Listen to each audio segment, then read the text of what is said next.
Hello friends, welcome back to my channel. जय माता दी।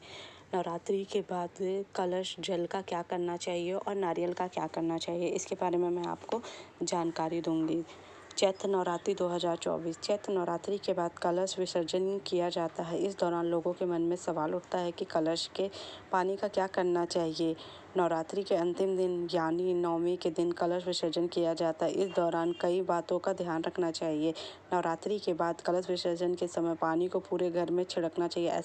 ऐसा करना शुभ होता है और परिवार में खुशहाली आने लगती है। कलश के पानी को घर में छिड़कने से नकारात्मक ऊर्जा दूर होने लगती है। इसके साथ ही घर में सकारात्मक ऊर्जा का संचार होता है।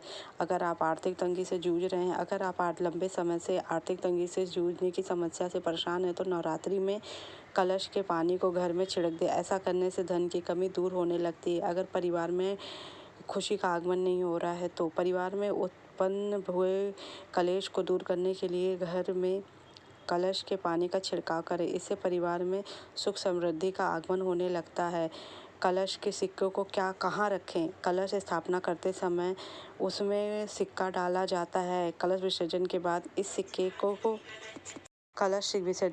सिक्के को तिजोरी या पर्स में रख देना चाहिए। ऐसा करने से पैसों की कमी नहीं होती है।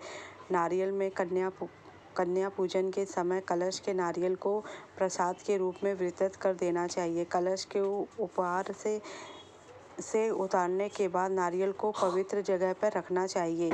नारियल का क्या करना है, इसके बारे में मैं आपको जानकारी दूंगी। शक्ति स्वरूप माँ दुर्गा के महापर्व के 9 दिन पूरे हो गए। इस साल चैत्र नवरात्रि 9 से शुरू होकर 17 अप्रैल 2024 दिन बुधवार को समाप्त होगी। नवरात्रि में पूरे 9 दिन पूजा पाठ के साथ व्रत रखा जाता है। दरअसल नवरात्रि एक संस्कृत शब्द है जिसका अर्थ होता है 9 रात्रें। इन रात्रों और 10 दिनों के दौरान भक्त शक्ति की देवी माँ जगदम्बा के 9 रूपों की पूजा करते हैं। नवरात्रि के पहले दिन कलश स्थापना या घट स्थापना के साथ शुरू होती है। इस दौरान एक नारियल रखा कलश के ऊपर स्थापित किया जाता है। इसके बिना पूजा फलदायी नहीं मानी जाती। लेकिन क्या आप जानते हैं कि नवरात्रि के बाद नारियल का क्या करें? इस बारे में मैं आपको बताने जा रही हूँ। नारियल का प्रयोग करते हैं तो इसका बहुत बड़ा पुण्य मिलता है। कलश और नारियल के बिना पूजा अधूरी मानी जाती, इसलिए नवरात्रि के पहले दिन एक नारियल रखा जाता है। लेकिन जिस श्रद्धापूर्वक कलश स्थापना होती है, ठीक उसी तरह इसे हटाने की भी ज़रूरत होती है। यदि आप गलत तरीके से नारियल को हटाते या नारियल का प्रयोग करते हैं तो इससे उसका अपमान होता है और आपको नवरात्रि में किए गए पूजा पाठ का पुण्य फल नहीं मिलता। इसलिए आप इसके नियमों के बारे में विस्तार से जान लीजिए। पूजा स्थल पर रखे नारियल में स्थापित किए गए नारियल की अनदेखी नहीं करनी चाहिए, क्योंकि कई लोग नवरात्रि समाप्त होने पर नारियल गलत तरीके से हटा के प्रयोग कर लेते हैं। ऐसा करने से उन्हें 9 दिन की पूजा का फल नहीं मिलता है।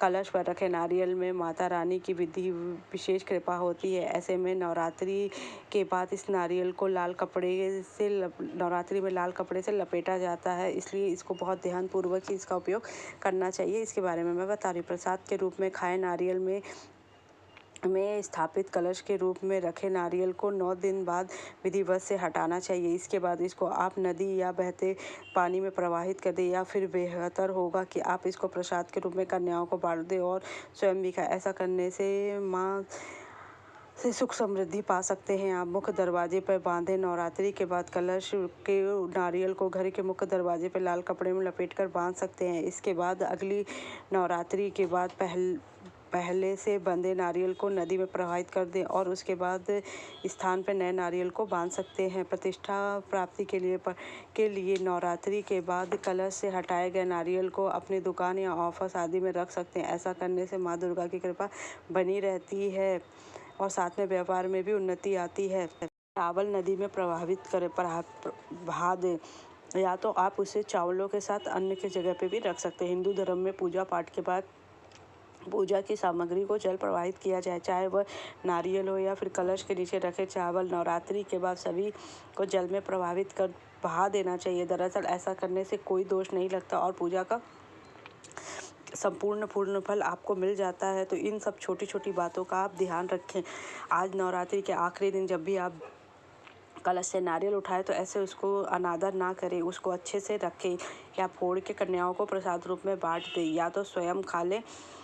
अगर आपको मेरा वीडियो अच्छा लगा हो तो कृपया मेरे चैनल को लाइक कीजिए, सब्सक्राइब कीजिए, शेयर कीजिए, इस जानकारी को ज़्यादा से ज़्यादा लोगों को बताइए। Thank you so much.